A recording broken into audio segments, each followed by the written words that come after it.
Hi everyone, I'm Joe Fry, and today I'm showcasing to you guys the fastest mapping build that I've ever played in Path of Exile 2.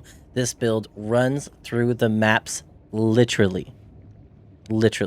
We are playing as a Titan Bear build, and it is absolutely broken. You can dominate 15s, 16s, bosses, everything with this build. It's fantastic. I highly recommend it. Definitely try it. This is my build from last league that was so much fun, and we are running it again to showcase you guys for this league how you guys can run it yourselves in 0.5 of PoE2. So without further ado and gilding the lily, I will now showcase the build. Thank you guys so much for being here. If you like the vibes, if you're digging it, please consider subscribing to the YouTube channel and dropping a comment below.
So we are a Titan character, and we are playing as the bear.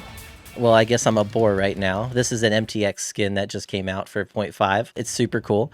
I think it's really cool. I call it the Pumbaa, but I couldn't name it Pumbaa because that was taken already. Anyways, so this is the build. It's super fun. We have the wolves with us as well, so we are using the tech where you have your secondary with the pounce and all that. We are using pounce on both of our weapon sets so that we can utilize having the wolves with us at all times. So what this build does, we are using Walking Calamity to start the fireballs from falling from the sky, and then we're doing Rampage so that we can run through it and smash into everything that is in front of us and just absolutely crush everything. So here's what you guys are going to do. What you're going to do is you're going to have, for your skills, we have Maul, and what we have in there is Rage 3, Volcanic Eruption, Concentrated Area of Effect. Concentrated Area, Close Combat 2. And then we have another Maul. I have Zephyr's Infamy, however you pronounce that. Zeriff's Infamy, Ambrosia, and Heavy Swing. And then we have Rampage. So Rampage is the main skill. It is the one where you're running across the screen and everything's just exploding.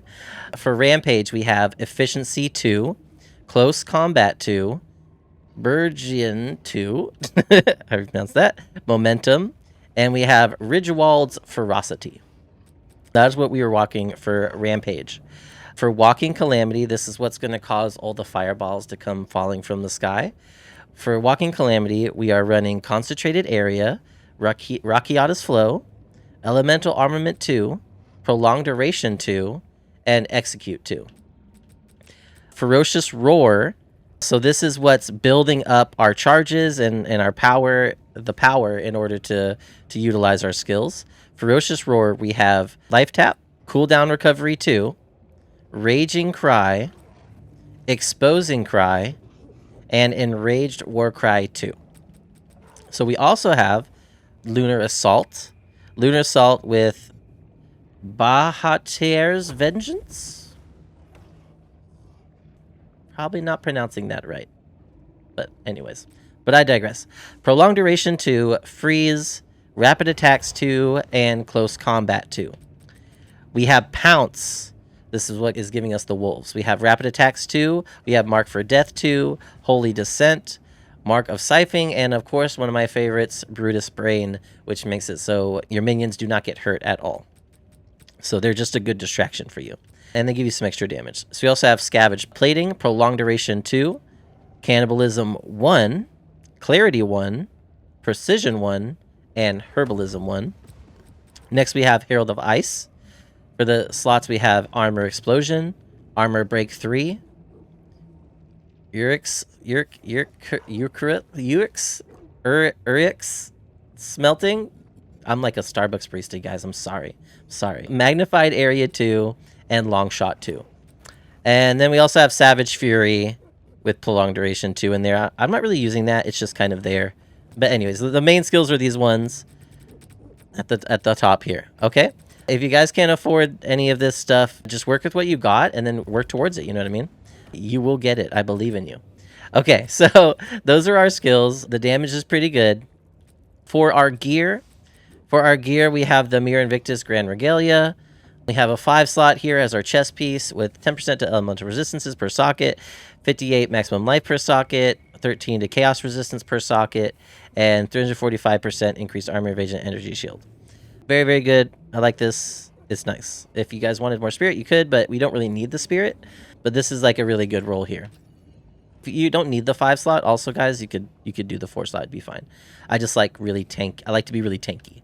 For our helmet, we have the Constricting Command Viper Cap.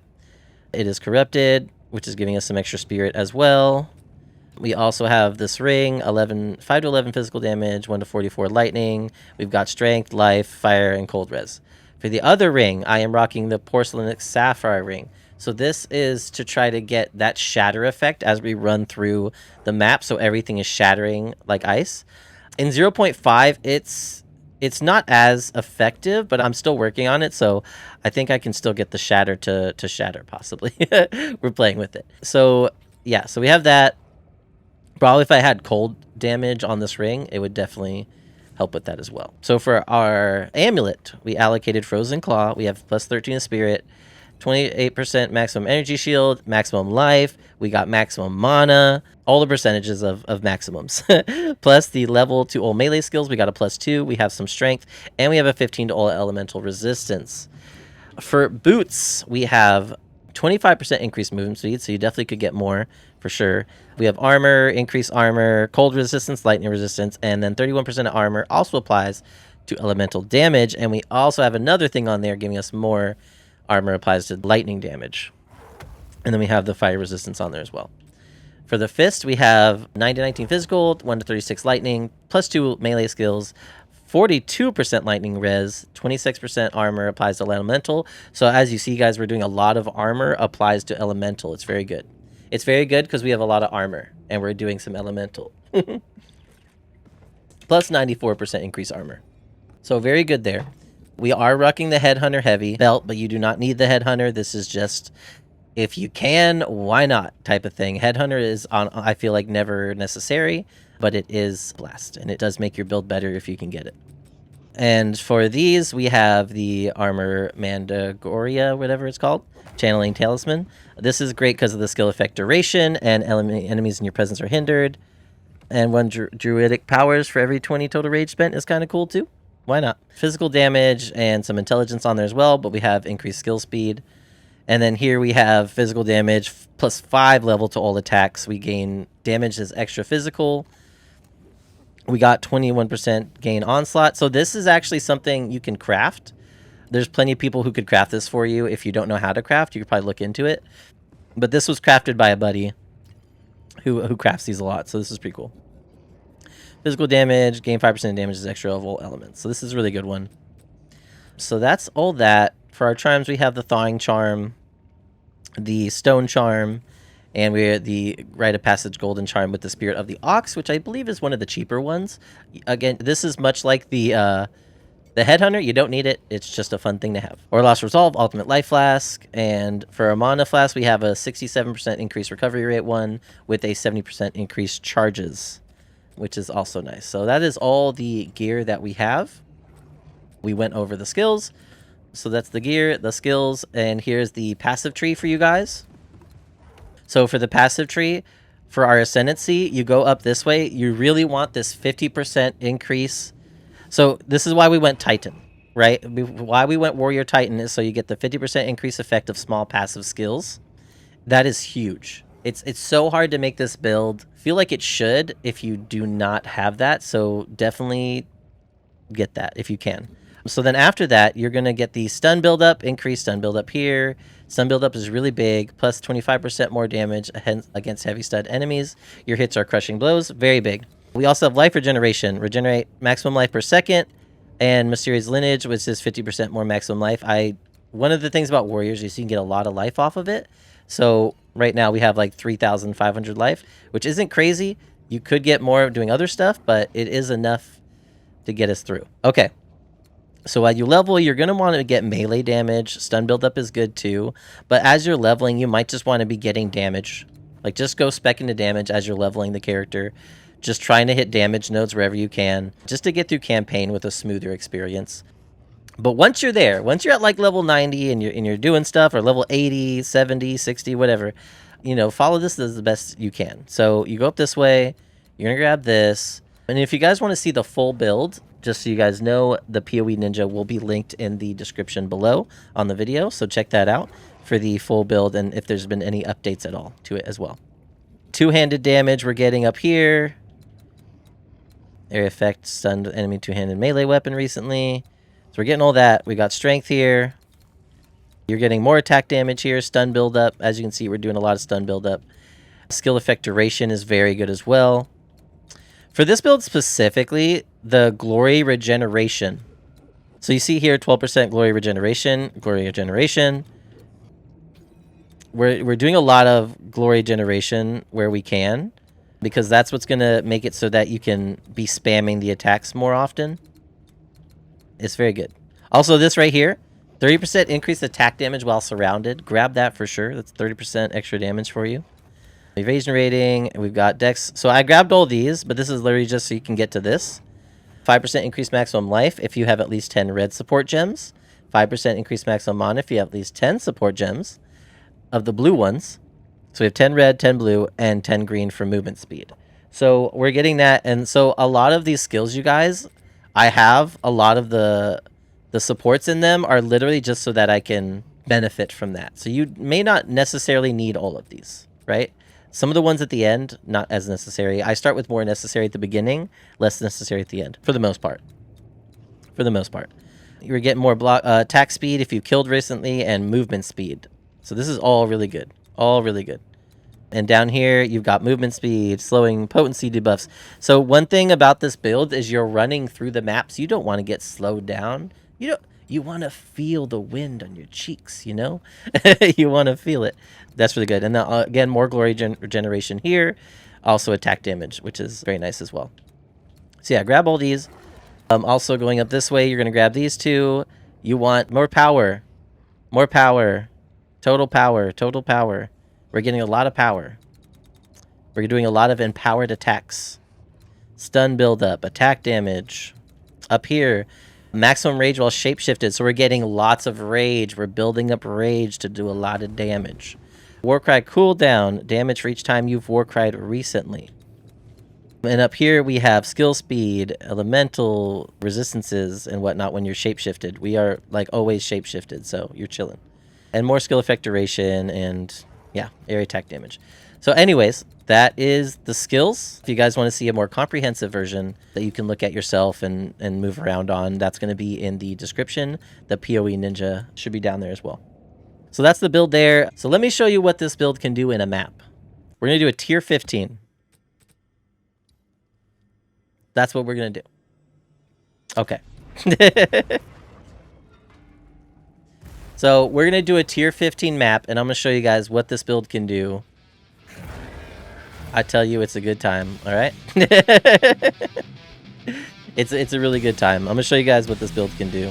Well, let me zoom out real quick. So we're gonna build up. You build up your glory by doing this roar. You do your roar thing. So that roar thing, in case you want to know what it is, it's ferocious roar. So we're doing that. You're gonna do ferocious roar, then you're gonna do walking calamity, and then rampage. So like so. So you do ferocious roar. You'll see at the bottom there. You'll see that the ferocious roar filled up. So then you click right trigger, or for me it's right trigger, because that's where I have it assigned. And then you're just gonna start running. So you'll see as we get through all the monsters. There we go. We're getting that shatter now too. There you go. So literally running through the maps. Build that up again. Oh wait, hold on. Let's build up the fireballs. Okay. Bam. And let's go. It's always nice to have the fireballs because you do have to stop at some point, right? You're running for a while. You can run it for a while, but at some point your character has to stop and recharge the run. So like right now, so it's good to have those fireballs coming down as that happens so you're not getting hit. Because it can be a little bit squishy if you're just staying still. It can be. But like, dude, this build feels amazing. When I hit the life blast, we do even more damage. Which is crazy. So you do this. You can literally just walk around while your fireballs are killing everything. Like I'm not even doing rampage. Crazy. So yeah, you do this, right? Your health will go down a tiny bit. You hit your flask, and then you just go. And now I'm doing even more damage. So like right now we're doing 250,000 on the mall. Rampage says it's at 125,000. That's what it says. But as you can see, this is a tier 15. And it is no problemo. It is no problemo. So if you're someone who wants to get through a map fast, but still kind of enjoy the feeling of smashing things, this is a build that you can definitely do. Right, let's do this. Let's see how it works on this one. No mana. Hold on. Building up my mana. Alright, let's run. So sometimes with the running, you end up running around in circles. It's not the easiest to control sometimes. But like, the damage is there. The damage is there. And it's very nice. It's there and it's very nice. So you'll see once our fireballs go away, right now, I'm going to hit it again. I'm going to activate the fireballs again just so we can have that going for us. So that's the one thing you want to kind of try to do is hit your fireballs when you can. But yeah, I'm kind of just running back and forth. Just running back and forth. Everything's dying. It gave us, wow, nightly mitts. Amazing. Okay. And I want to show you guys how this does against a boss too. Let's find that there boss. Here we go, we found it. So we're gonna hit the fireball. So this is interesting. We're going against a fire dude. So, but I spec'd a lot into cold damage. Remember, guys. Look at that damage. How long was that? Like 1 second? 2 seconds? So, in summation, this build wrecks. This build wrecks. It's crazy. It's a good time. 10 out of 10 recommend. Alright. Anyways, so that's the build. I hope you guys liked it. Thank you so much for tuning in to the video. If you guys enjoyed it, please drop a sub to the YouTube channel. It's totally free. And leave a comment. I'd really appreciate it. I'd love to hear from you guys. If you have any tips or any builds that you guys are playing that you're really enjoying, let me know. This is Joe Fry, and I'll see you next time. Thank you guys so much. Catch you on the next video.